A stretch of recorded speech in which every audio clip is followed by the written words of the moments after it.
Hello and welcome. We're talking about turnarounds today in terms of financials. And if the financial sector, especially microfinance, unsecured, were to turn around, what we want to see is what are the opportunities available. One such possible opportunity could be a Muthoot Microfinance. The metrics seem to be improving, of course, but there is still more required in terms of that turnaround. That's why the reaction on the counter that you can see 6% lower on the counter, despite what was an improving set in terms of asset quality. We'll try and understand better as to what's playing out with regard to a Muthoot Microfinance today. Now, the first thing I want to know is this company has logged a 9.5% credit cost last year, and this is FY25. You've also, on top of that, got a 3.7% credit cost number in 9-month FY26. I'm trying to understand how much of these losses are permanent and how much of that could likely result in some recoveries coming through going forward. The second piece is with regard to the guidance itself. The guidance is to achieve a 10% growth number on the higher side for FY26. In fact, let me pull out the precise guidance, 5 to 10% AUM growth guidance for FY26. Can they do 20 in FY27? Can the ramp up be fairly quick? And the QOQ growth number stands at 4%. So in that sense also, the metrics seem to be on an improving trajectory. The third piece is with regard to OPEX. OPEX remains elevated. Now, of course, some part of that offset will likely happen as AUM scales higher over the next 12 months. But the guidance of 6 to 6.2% in terms of OPEX to assets, that seems like a far cry, at least at this point. There have been certain efficiencies which the management has guided that will likely play out. I don't know how much of that has played out already, how much of it is pending. We'll try and get a perspective because that will likely determine profitability. At the end of the day, if your OPEX is at 7% of assets, even if you're doing a 12.5% NIM, you're still going to find it difficult to clock a decent ROA. And therefore, that's a key lever for this particular company. Fourth piece is with regard to risks arising from new areas now. Of course, microfinance, joint liability group loans, all of that has already played out over the last couple of years. But now what they're doing in terms of product is they're doing individual loans, they're doing loans against property, and they're doing gold loans. Now, any loans that you do carries a risk, even if it's gold loans or secured loans. Only the quantum of risk could well be lower. But in terms of process itself, that could start seeing a bit of an impact because you need to set up new processes when it comes to when you venture into new segments. And therefore, I'm going to try to understand as to what the risks from the new ventures in terms of segments could well be. Cost of fund optimization, the repo rate has come off. Of course, no latest cut in the latest policy, but nonetheless has come off. How much of that is yet to be built in because the margin number has come in below what the guided number was. And we'll try and get an understanding of what's playing out there as well. And the last piece, therefore, is ROAs and where are they headed going forward, especially FY27. How should one look at the ROA shift? He may not answer that directly, but we'll try to kind of get a sense as to where that ROA will likely lie in FY27. Now, let's start off with what the company is about. It's an NBFC acquired by the Muthoot Group in 2011. It's an NBFC MFI, or it received that registration in 2015 from the RBI. It lends to low-income groups in India with a larger focus on rural. Now, in terms of product, it does small loans to women for micro enterprise activities. The average loan ticket size for that first cohort of loans is around 60,000 rupees. 96% of loans are group loans and lies in that particular vertical or that particular cohort. The second cohort is livelihood loans, which they do small loans for daily living like toilets, solar, essential appliances and the like. The third bunch of loans that they do is micro enterprise unsecured loans. And the fourth bunch which they've started also is micro LAP and gold loans. And we spoke about that as a possible risk as well. Let's talk about the cross-sell. Now, in terms of the cross-sell itself, there's insurance distribution, health services, national calamity insurance that they also do. but that is part of the cross-sell. It's a very small part of the business. Let's talk about the presence currently and how does it do all of these loans. It does it through 16,000 employees that it has, 9,000 loan officers, 4,000 branch staff. It has 1,691 branches. It's been trimming this to try and bring down the OPEX down, and 9,400 relationship officers is what it currently has. In terms of customer construct, it has around 33 lakh customers. 33% of the customers are new to market, and therefore they carry a slightly higher risk because they are new to market. That's the distribution in terms of the AUM. 18% is west, 13% east, 23% north, with a large chunk in the south. And even within that south market, of that 48%, 25% is Kerala, Tamil Nadu alone, 15% is Kerala. So you're seeing a large concentration in those two states. Along with it, there's Bihar of 10%, UP 10%, and Karnataka approximately 7%. So there's a large concentration towards the south, as you can well see. In terms of lenders, and this is where it starts getting interesting, because the latest guidelines seem to say that you need to have that a single borrower should not be borrowing from multiple lenders or more than 3 lenders. That's what's likely playing out on these numbers as well. But what you can see currently, as of today, they have 42% of their borrowers being unique. Muthoot Microfinance plus 1 lender is around 32% of their borrower mix. Muthoot Microfinance plus 2 lenders is 19% of their borrower mix. So they've got 3 loans outstanding in 19% of their borrower cohort. Plus 3 is around 5, and plus 4 is 2%, at least at this point. So we've seen a large, or we've gotten a better understanding of how the borrower mix is evolving. Even in terms of the number or the quantum of loans outstanding, 48% of their borrowers have less than 50,000 rupees of loans. 50 to 1 lakh is 30%, 1 lakh to 1.5 lakh is around 16%, and above 1.5 to 2 is around 5%, and above 2 is just about 1%. These numbers were far higher just a year ago, and therefore they've trimmed back both on ticket size and on the number of borrowers or the number of loans that a single borrower has taken from their entire borrower list of 33 lakh borrowers. So that's broadly the way in which this stacks up. Now let me talk about the metrics itself.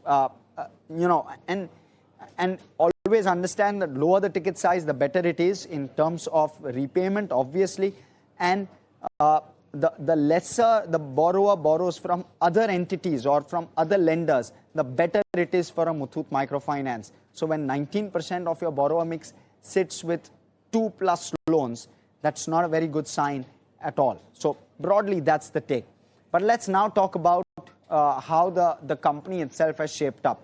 It's done an NII CAGR of 59% over the last 3 years, so very, very impressive in terms of growth. They've done operating profit of around 70% CAGR, so the growth there has been even more sharper. But remember, the base is extremely low. So they've done FY22, they've done a base of just 176 crore in terms of operating profit. After that, we've seen a very, very sharp inch up. So on a very low base, we've seen a very sharp inch up. So that is something also that you want to factor in when you're looking at that CAGR number. So broadly, just please contextualize that when you're looking at this. Net profit, well, you don't have a CAGR there because you have a negative 230 crore in profit after tax in FY25. That's a negative 223 crore, 223 crore in profit after tax. But what we've seen in the 3 years preceding that is 47 crore, 164 crore, and 450 crore. So you've seen a 10x in terms of profit, but again, the base is super low. So you need to contextualize that when you're considering this. Now, in terms of the Q2, Q3 numbers, you've seen you've seen pressure with regard to margins, and which is why what you're seeing is a compression with regard to the numbers itself. Not looking very pretty from a number standpoint. You look at the Q3 numbers in front of you. You've seen a compression, which is why you're seeing the pressure that you're seeing on the stock price. The profit jump is purely and purely because of credit cost unwind, which has happened. So that is something that you need to keep on your mind. Now let's talk again, but what we look at here always on this show is we look at the slightly medium-term picture and not the picture only today. So that is more important. Let's look at some of the AUM metrics and how that has shaped up. You'll see from FY24 to FY25 and FY26, in fact 9 months, you've hardly seen any growth in the AUM. Less than 10% over 7 quarters. And over the last quarter itself, you've seen a 4% growth. So essentially, the company has just stopped growing. And they've taken a pause with regard to growth because they need to clean up their act with regard to all the defaults that are playing out. That's exactly what they've done. But now they have unpaused. And despite this pause, they've grown at a very healthy 25% CAGR. And remember, these cycles do come in microfinance. So what you want to see is whether the growth over the medium term has come in or not. And that's why we've given this a thumbs up, because of the 25% CAGR growth despite the cycles. What you've seen on the disbursement front is also something very similar. Disbursements have held up, but they've come off from FY24 to FY25. And what we're also seeing is that it has a decent capital adequacy. So what it can do is, for the next leg of growth that there is, you have a decent kind of capital adequacy to ensure that that growth comes through. So that's the other thing you want to keep your eye out on. The fourth metric is with regard to your third metric is with regard to borrowing. In terms of operational metrics, your cost of borrowing is roughly between the 10 to 10.5% number. It's gone up because the repo had gone up. It's come back off after that. Margin number, if you see the margins, they were largely around the 9% number. They've inched higher. And again, now they've stabilized in around the 11.5 to 12.5% kind of band. The goal for them, of course, is to do 12 to 12.5% margin. They've not done that in Q3. Cost to income also, what we've seen in terms of the cost to income number is around a 54%, 55% cost to income, at least at this juncture. The goal is to bring this number down. Credit cost number has come off 9.5% in FY25. It's come down to 4.3. It's come down further, and now we're at 3.3% currently where the credit cost is concerned. So you're seeing improving metrics on the credit cost count. On the ROA count, what we've seen is ROAs were healthy. They've come off very sharply in FY25, and thereafter the recovery is now underway. So we'll wait and watch as to how that recovery actually plays through. You look at the ROE numbers, they don't look impressive at all. You look at it, it's just about single digit, not satisfactory. We've given this a thumbs down clearly on the back of a lack of return on equity, which is there. Now you're looking at the GNPA ratios in terms of the gross stage 3 and the net stage 3. What we've seen is they've remained elevated, of course. That's the net NPA number, that's the net stage 3 number. They've been able to maintain this, so it's not been all that bad where net stage 3 is concerned, but asset quality has been a concern. It has been a challenge where gross stage 3 is concerned, if you look at it. I'll zoom back to the return ratios actually. Let's pull those up. That was the gross NPA number. When you're looking at the return ratios, FY24 was very strong, but what we've seen is we've not seen consistency here. We've just about seen a double-digit return ratio, after which we've seen it fall down. This is the ROEs, viewers, for your perspective. And now we're starting to see a recovery in the return ratio. The question is, can it inch upwards? And we'll wait and watch for how much it can actually rebound by. Can it consistently be above the 15% number? That'll likely be the target. In terms of shareholding pattern, 55% held by its parent. But outside of that, it's FIIs which have some interest. DIIs also have an interest, and the balance is currently held by the public. But because of good promoter ownership, we've given this a thumbs up. Now let's look at valuations.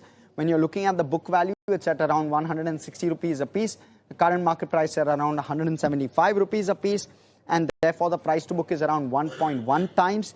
You've seen the 1 year forward price to book to be sub 1 time, and the 2 year average price to book is around 1.2 times. So definitely there is some margin of safety, but it's a bad cycle. We want to wait and understand as to where we are placed in the cycle and whether we are favorably placed to actually expect a rebound towards 2 year averages, and therefore we've given this a neutral.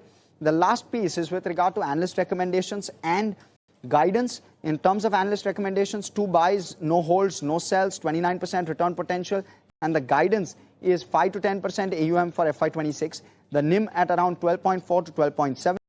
Operating costs to assets at around 6 to 6.2, which is a miss. Credit cost of 4.6%, 4 to 6%, which is a beat. And ROAs of around 0.5 to 2%, which is largely in line, and ROEs of 2.5 to 10%, which is also largely in line. Let's go across to Sadaf Sayeed, who's joining us, CEO at Muthoot Microfinance.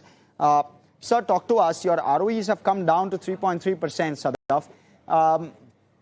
Can it go down further to the 2 to 2.5% target which you've set yourself in FY27? And will it be right off the bat from Q1? Will your ROEs, will your credit cost come down to 2 to 2.5% in Q1 of FY27 itself? Good afternoon. Thank you for having me here. First of all, I would like to mention that we are coming off a bad credit cycle in microfinance industry, but the worst is behind us. This year has been a very calibrated approach towards growth, and we have steadily grown, and our AUM has reached around 13,078 crores in terms of asset under management, and our disbursement have taken a good shape. We have disbursed around 2,600 crores in this quarter, and we'll continue to grow steadily because now quarter on quarter the disbursement growths are pretty good, and Q4 generally is a very good quarter.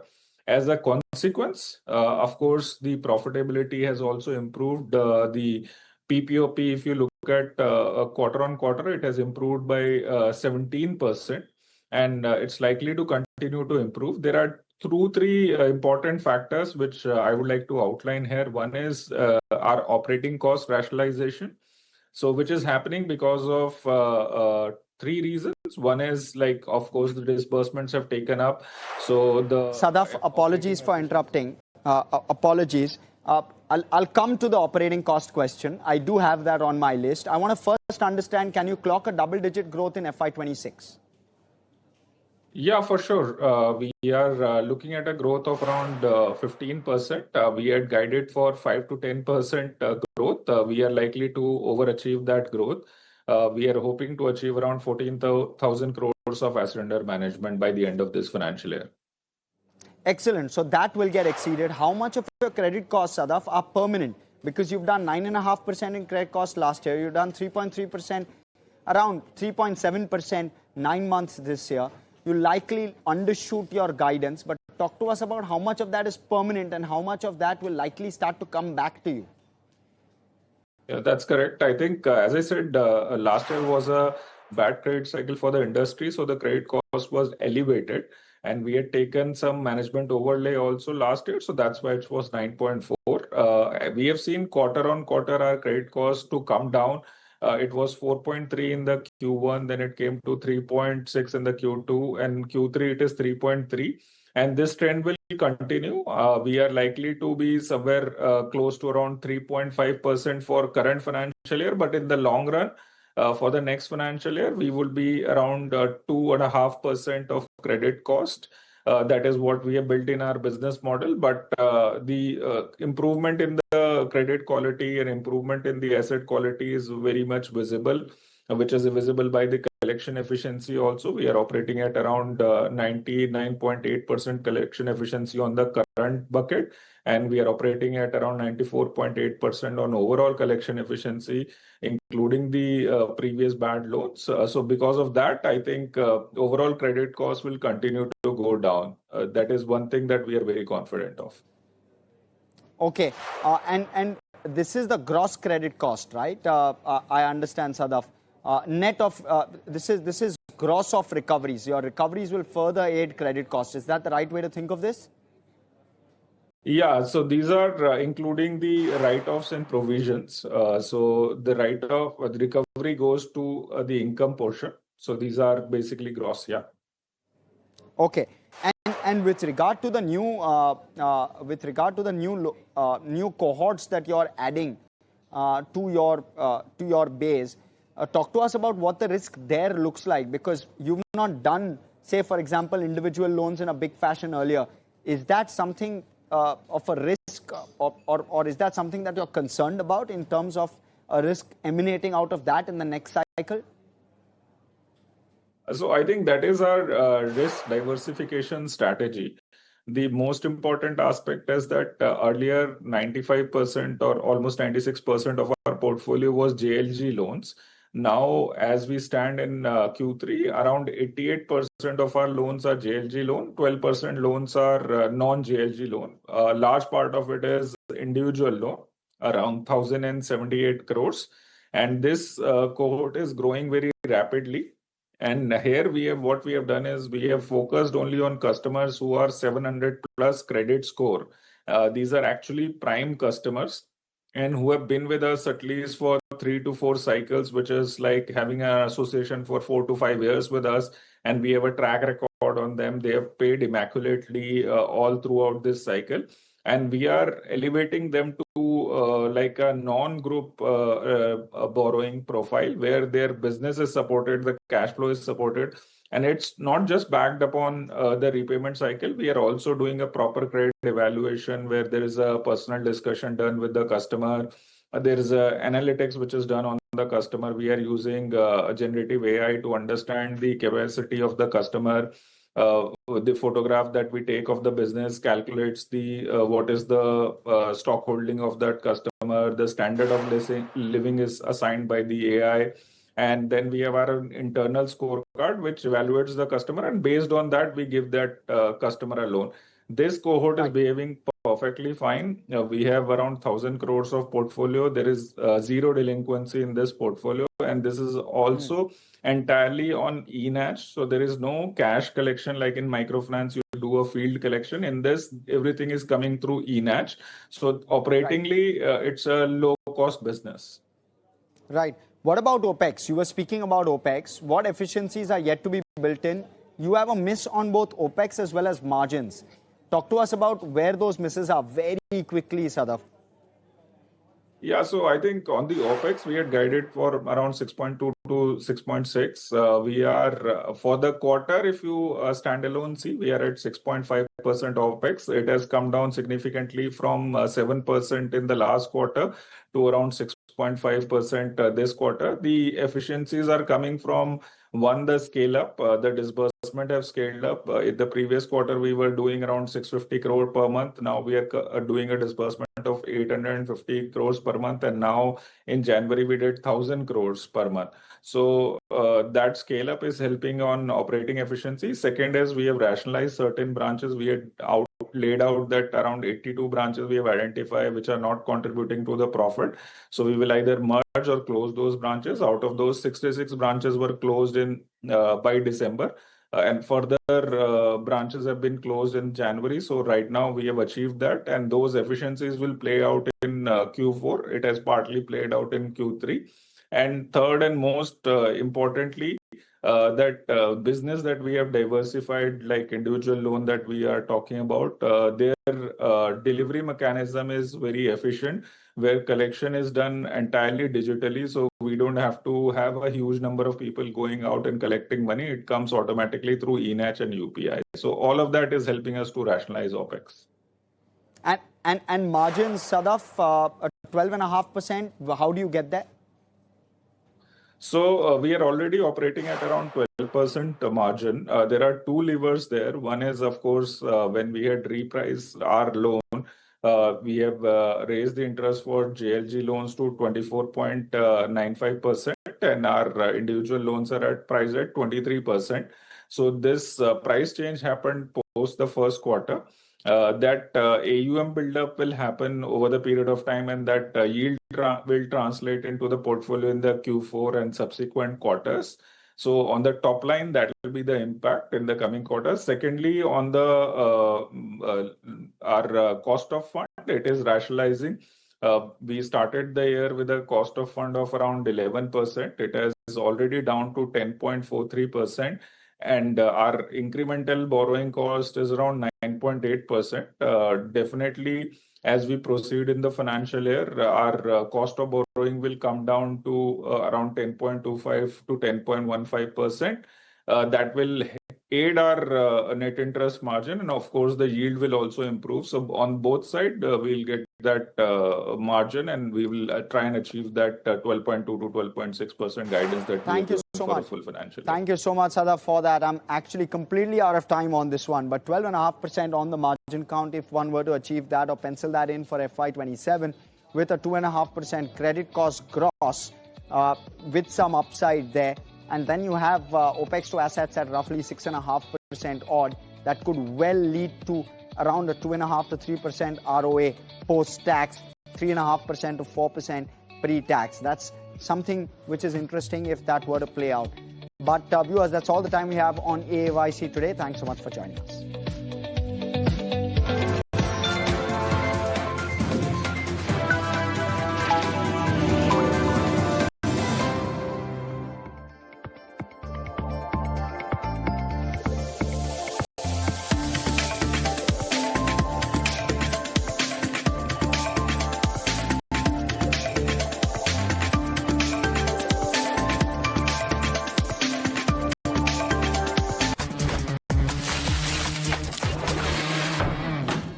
अरे tension किस बात की? Century प्रोबोट का premium plus है ना, लो emission है।